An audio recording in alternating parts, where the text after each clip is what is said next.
First time నేను sweet corn తోటి గారెలు అయితే చేస్తున్నానండి. వీటిని తెలంగాణ సైడ్లో మక్క గారెలు అంటారు.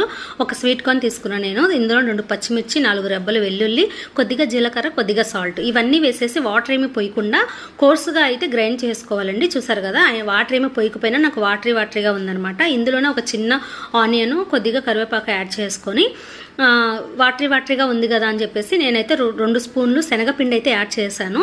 యాక్చువల్గా నేను తీసుకున్న స్వీట్ కార్న్ వచ్చి చాలా లేతగా ఉంది, అందుకే వాటర్ ఎక్కువ వచ్చినాయి అనమాట. ముదురు స్వీట్ కార్న్తో అయితే చాలా బాగా వస్తాయి. నేను ఫస్ట్ టైం చేస్తున్నాను కదా, అందుకని ఇలా వచ్చింది.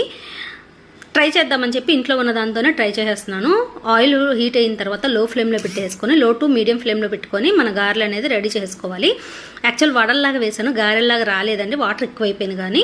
కానీ సూపర్గా ఉంది. టేస్ట్ అయితే చాలా చాలా బాగుంది. ఎవరైనా ట్రై చేయని వాళ్ళు ఉంటే ట్రై చేయండి. మా బాబు ఫస్ట్ టైం తినగానే దీంతో చేసావు మమ్మీ, ఎలా చేసావు, సూపర్ ఉందని చెప్పి అడిగాడు అనమాట. నేను కూడా తిన్నాను, చాలా టేస్టీగా ఉన్నాయి. మా పాప కాలేజ్లో వాళ్ళ ఫ్రెండ్ పెట్టిందంట, ట్రై చేయమంటే ట్రై చేశాను. చూసారు కదా, చాలా చాలా బాగా వచ్చినాయి. ఎవరైనా ట్రై చేయని వాళ్ళు ఉంటే కంపల్సరీగా ట్రై చేయండి. నచ్చినట్లయితే ఒక లైక్ చేయండి.